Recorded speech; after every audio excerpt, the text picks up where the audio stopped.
Welcome to the Quillette podcast. I'm your host, Jonathan Kay, a senior editor at Quillette. Quillette is where free thought lives. We are an independent grassroots platform for heterodox ideas and fearless commentary. If you'd like to support the podcast, you can do so by going to quillette.com and becoming a paid subscriber. This subscription will also give you access to all our articles and early access to Quillette social events.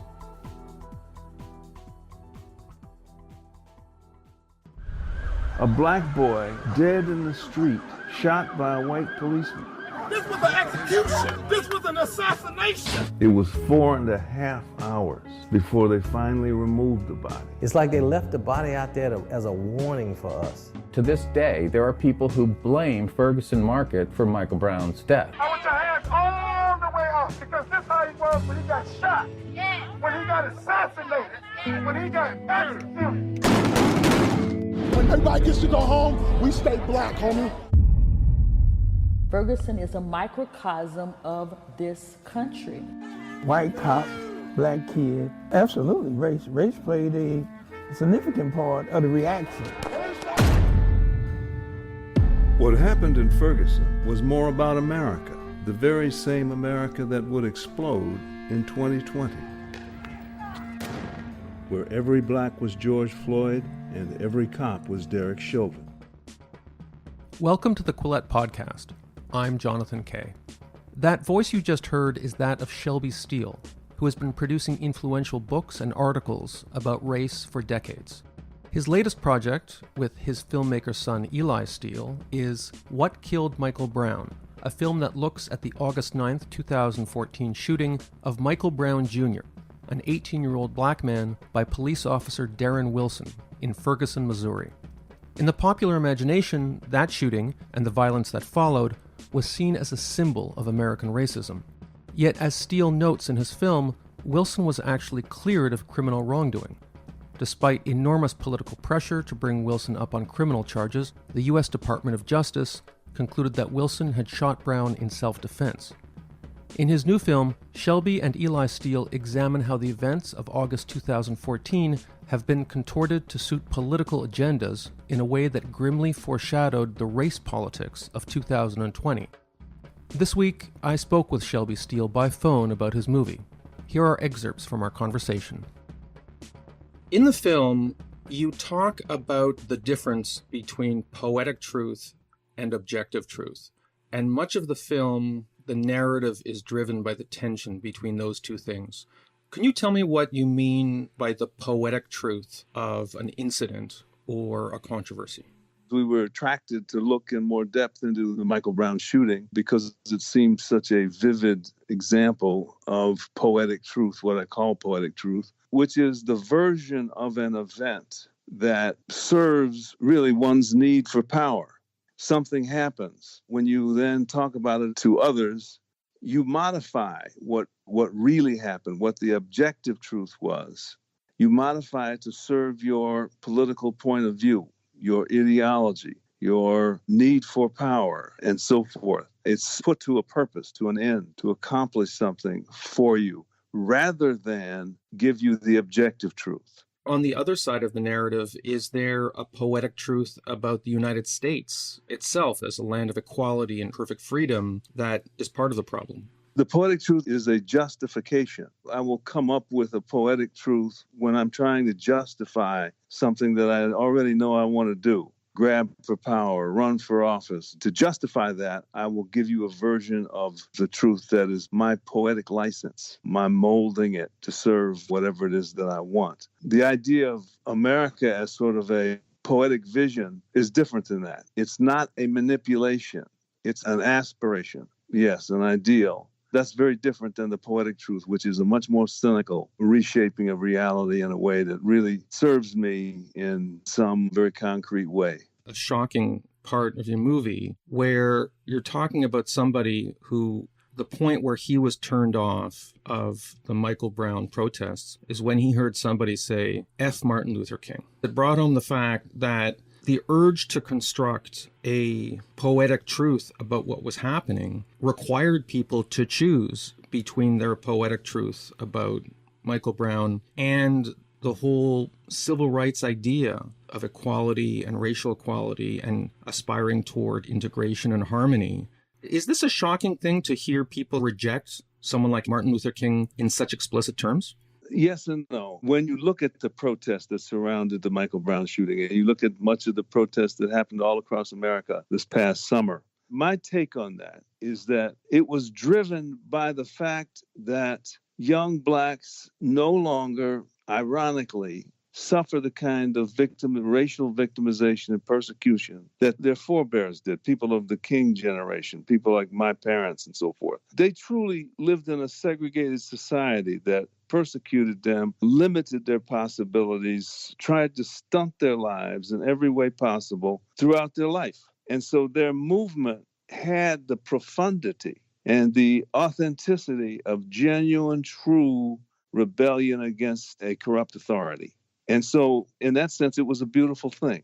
The protests that we see this past summer, Black Lives Matter and Antifa and so forth, other groups like that, seems to me driven by a sense among many young blacks of inauthenticity. The reality is blacks don't remotely suffer in the way people of my parents' generation suffered. That's over with.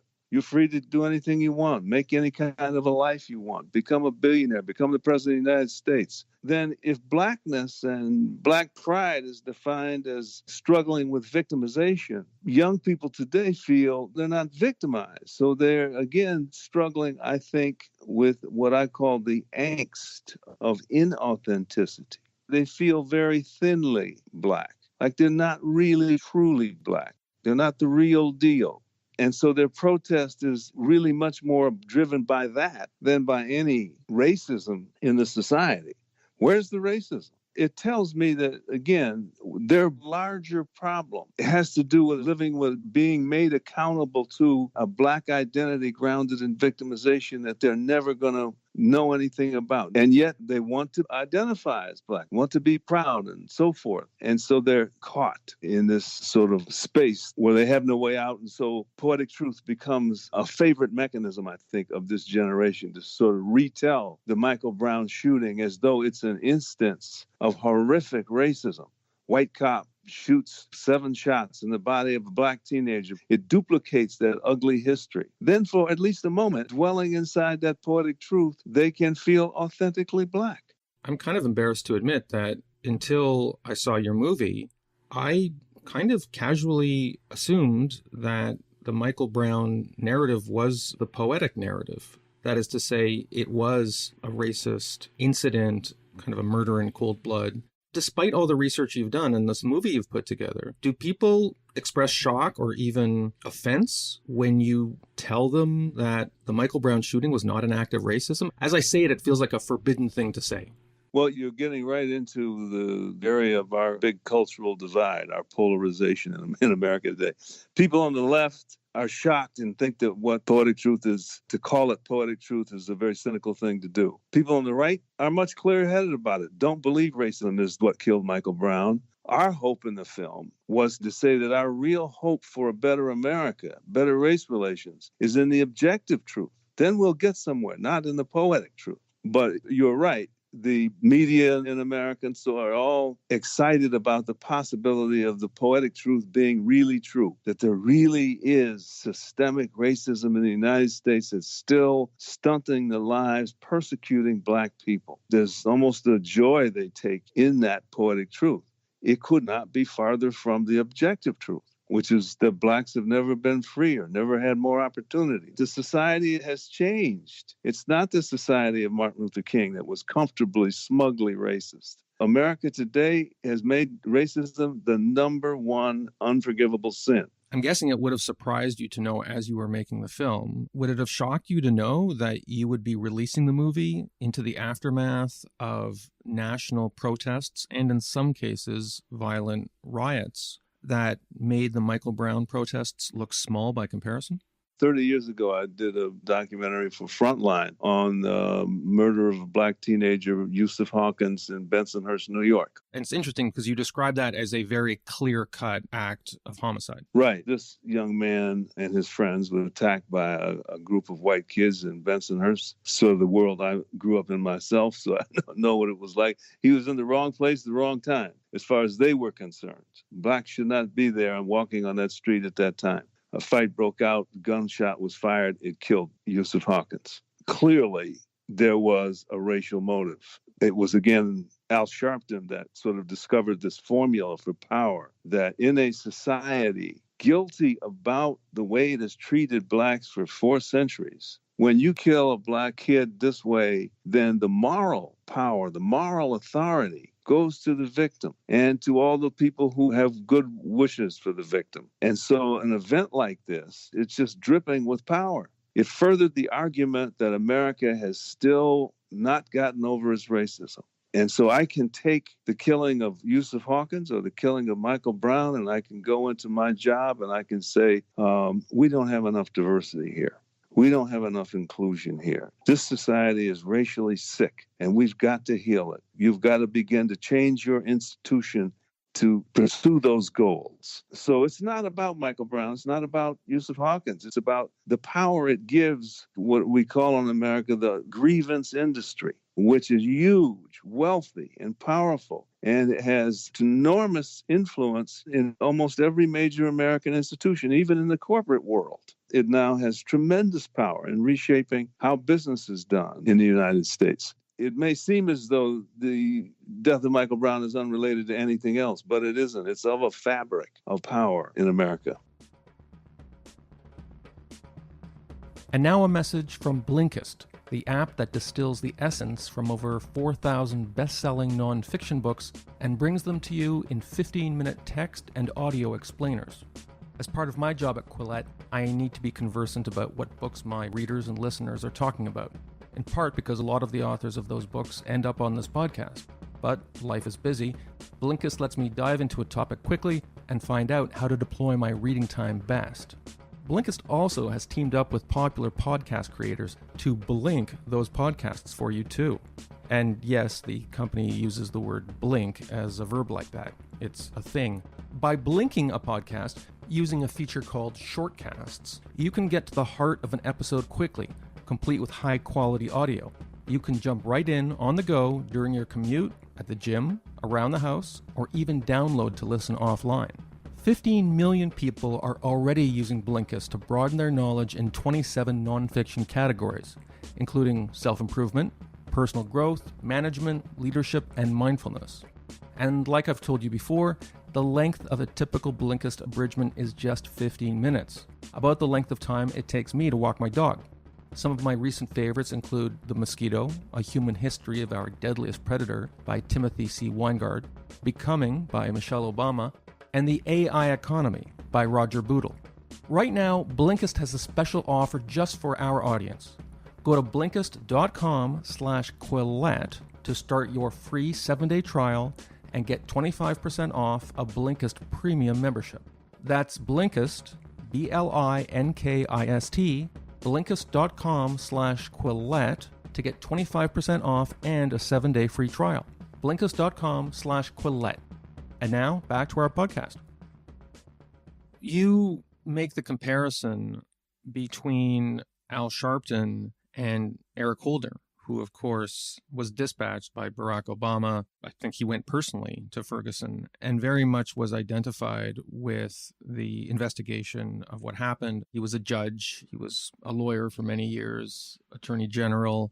He's a serious person. Do you think it's fair to compare him to someone like Al Sharpton, who, I guess just as an observer from outside, I don't see Al Sharpton as a serious person, at least when it comes to policy? I think that they are identical twins. They are exploiters. You know, they're like ambulance chasers. And Eric Holder does it at a higher level. He has the imprimatur of being a government official, but he's scratching and clawing down on the ground for the same raw racial power that Al Sharpton scrambles for. Al is just more open about it, but not much more. Eric Holder is pretty easy to see through that As we say in the film, he rushes into Ferguson, this little suburb of St. Louis, hungry for power, looking, as I said, for racism and for victims. That's all the man wants. The truth is absolutely irrelevant. There were 2 Justice Department investigations into the Michael Brown shooting. There were 2 grand jury investigations into the Michael Brown shooting. There was even an FBI investigation. There was not in any of those investigations a shred of evidence indicating that the shooting of Michael Brown had anything to do with racism, that there was any racial animus in it. Yet both Holder and Sharpton, Obama along with them, they immediately knew there was power to be had here, profound power, and they set to work to capture it. You have an interesting line in your movie, it comes early, where you say basically that whenever anyone is talking about race in this way, they're talking about power, and that it's hard to find a discussion of race that isn't about power. In terms of the performative aspect, the ambulance chasing that you accuse Sharpton and Eric Holder of, this performative stuff, it goes on the conservative side of the spectrum too, no? That's a fair question. I'm not sure I can answer it very well, but I can certainly say that the political instincts of people who are in open pursuit of power through politics, let's say, lends itself to this kind of a cynical exploitation of an event for purposes of power. You are, I think, right to say that both sides do it. I think the following. I think the American left is almost, at this point in our history, solely dependent for its power, number one, on morality. That's why I'd like, here's a case of a black kid being shot and killed by a white cop and so forth. Here's the immorality of racism and the left coming in to say, oh, here we are to save the day. We're innocent. We are standing for innocence of racism. And that innocence that the left keeps clawing for is their power. They have no other source of power. The people on the right, they have much more concrete means to power, much more traditional, having to do with business and resources, natural resources, and so forth. And so they're usually very weak ideologically, and the left is very strong ideologically. And the left is, as I've written elsewhere, is a bit exhausted at this point because it doesn't have any real victimization to correct for. Where are black people being held down today? All that's gone. Women now are in every rung of society. All these equity, morality issues are in precipitous decline. And so the left more and more and more relies on poetic truth rather than objective truth. When I was young and growing up in the civil rights movement and Dr. King and so forth, they were up against an evil that everybody could look out your front window and see. Well, today, again, the left, where is its Jim Crow segregation? Where is this real, big, huge, obvious evil? It's at a deficit. And so, again, poetic power becomes the new thing. And you see everything recast as a moral issue that the left uses then to try to say they're on the side of the good. They're on the side of the moral. They represent the moral authority of America. Before, you talked about Antifa in the same breath as Black Lives Matter. But one thing I notice about Antifa is it's mostly white people. How much of the militancy that you see on display, it's expressed on behalf of black people, but how much of this is white people who enjoy the dramatic street pageantry of protest? Oh, I think it's probably more white than black at this point. I think a lot of black people, you wouldn't know it in the media, but most black people are not happy with Black Lives Matter. In terms of Antifa, I think it's the same thing. My phrase for it is the angst of inauthenticity. They're young people. They want to have a big identity. They want to leave their mark on things. Again, they want to revolt, but they have nothing to revolt against. This is the most civilized society in the history of the world. Everything's available to everybody. You can do whatever you want. You can become whatever you want. You can change your mind midstream. You can do something else. Freedom is a much bigger problem than oppression. Antifa, there's something pathetic about them. There's something kind of sad and ironic because we sort of all know that they're lost in delusion. The delusion is the poetic truth. One of the really interesting parts about your film, you talk about the history of Ferguson a little bit. Ferguson was held out as this paradigmatic, racist place where you had a majority of blacks who were oppressed, the way it was depicted was, well, it's always been like this. You go back and you look at the history of Ferguson and you talk about how, I like this expression, it was a sundowner community, but then it changed. Can you explain a little bit to our listeners what you mean by sundowner community and how the history of Ferguson is a little bit more nuanced than was presented? Well, sundowner means that it was a town, if you were black, you had to be out of it by sundown. I grew up in that era, and everybody knew what towns you could drive through on your way home from work and which ones you couldn't. Ferguson was a sundowner town, but then so were most of the towns in North St. Louis area. That, too, is a thing of the past. Ferguson, though, has a very fascinating history. It was the railroads that began to run through this little burg of Ferguson back in the 19th century, and they created a train station there. From there, a little community developed and so forth. And it was middle to upper middle class, and it was all white. Blacks had the town next to it. The name escapes me at the moment. And they lived there, and they were servants for the white town of Ferguson. Well, we move into the 20th century, and things evolve and change and so forth. But Ferguson is not a majority white anymore. It's now a majority black. I think the number is about 67% black. Middle class, working class. Then, about 15, 20 years ago, Ferguson opened its door to Section 8 housing. Well, boy, that changed everything. Section 8 housing is housing vouchers that the government gives out to welfare people. And so what happened is right away you had this huge infusion into this sort of settled town of all the blacks who were on welfare, had no jobs, broken families, drug use, terrible schools, so forth. A completely different element than what traditional Ferguson was like. Well, that new Section 8 element of Ferguson is where Michael Brown came out of. Even today, it's interesting that the Section 8 housing is isolated off to itself in one part of Ferguson. And again, it's as though the federal government were trying to create a ghetto. They certainly did that. There are some parts of it where people own their own homes, honest, straight-ahead, working-class people. But for the most part, Section 8 is all black and poor and on welfare and has all of the social liabilities that the underclass always has. Broken families, children without fathers, again, terrible schools. So in modern Ferguson, these two worlds have clashed. And so what happened with Michael Brown and that big explosion, the people from middle-class Ferguson found themselves targeted internationally as a little burg of hateful, racist white people. Well, nothing could have been farther from the truth. That was a poetic truth. The objective truth was that it was like thousands of other suburbs that built up around large cities. I grew up in Chicago. The town I grew up in, Harvey, Illinois, right off the south side of Chicago, very much like Ferguson, and has been ruined in a sense by the same housing policies. This is a national story. It's not in any way localized in Ferguson. This suited the poetic truth, the version, the narrative that serves power on the American left, because it says, here's another instance of ugly American racism, Ferguson, Missouri. We are here, if the left, Antifa, Black Lives Matter, we're here to save these victims of racism. That is our claim on power, is that we will end this kind of treatment of minorities in America. But Ferguson has gotten a very, very raw deal in all of this. You can imagine what it did to housing prices, the stigmatization of owning a home in Ferguson, of running a business in Ferguson. It's been a real struggle for these people, and they took a real hit in their pocketbooks, in the value of their homes, for nothing.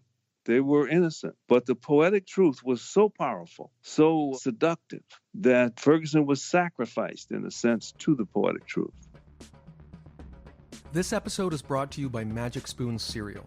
If you're like me, these strange times we live in have featured a lot of cereal consumption. Cereal is comfort food, and there's been a lot that needs comforting.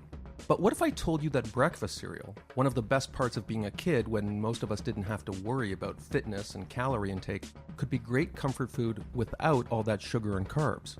A serving of Magic Spoon comes with no sugar, none, 11 grams of protein, and only 3 net carb grams in each serving. Magic Spoon has been supporting Quillette for a while now, and I've heard from a lot of you about your favorite flavors.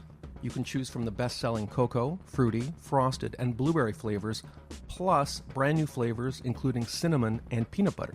I've tried all the flavors, except peanut butter, to which I am unfortunately allergic.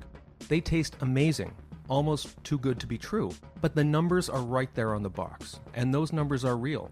This is not like that Seinfeld episode where they all thought they were eating low-fat frozen yogurt, but they weren't.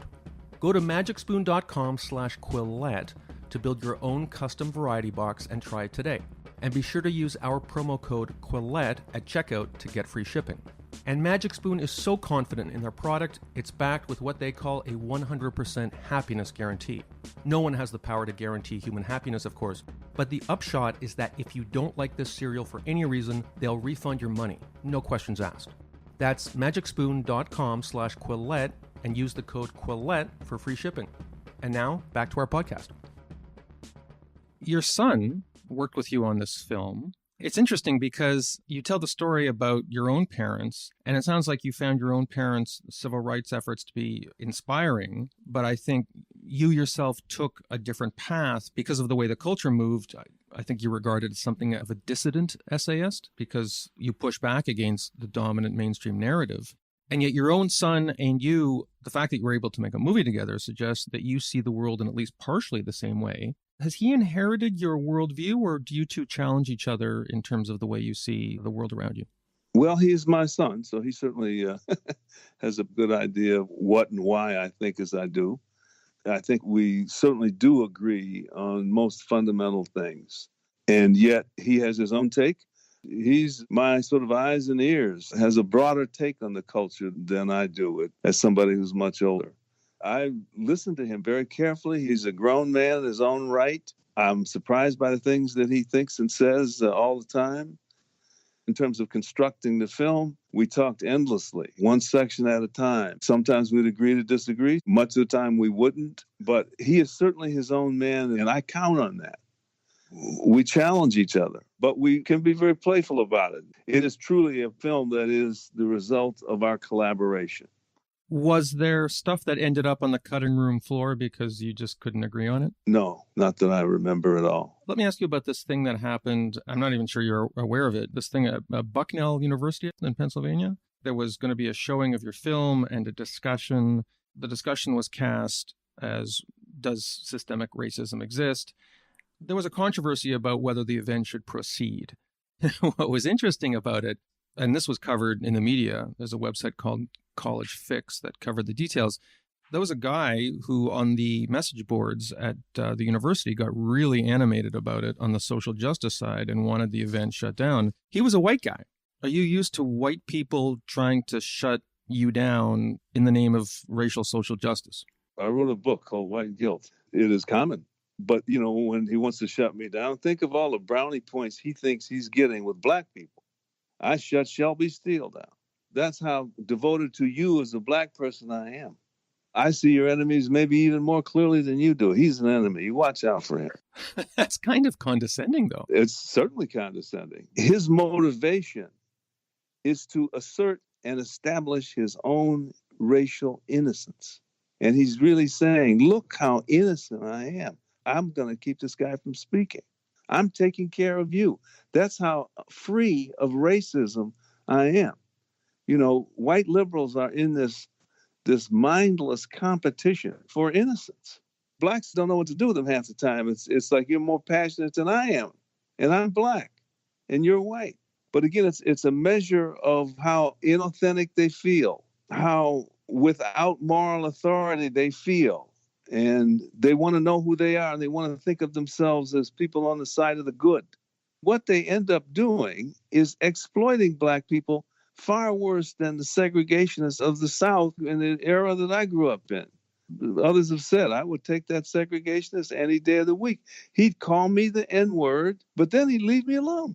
My life was still in my own hands. He didn't want my soul. White liberals today, they want to take you over as a black. They want to take your fate and put it in their hands. The segregationists didn't want your fate. He didn't want anything about you. The white liberal is going to try to seduce you, and he's going to try to get you to give him your soul, your agency as an individual human being.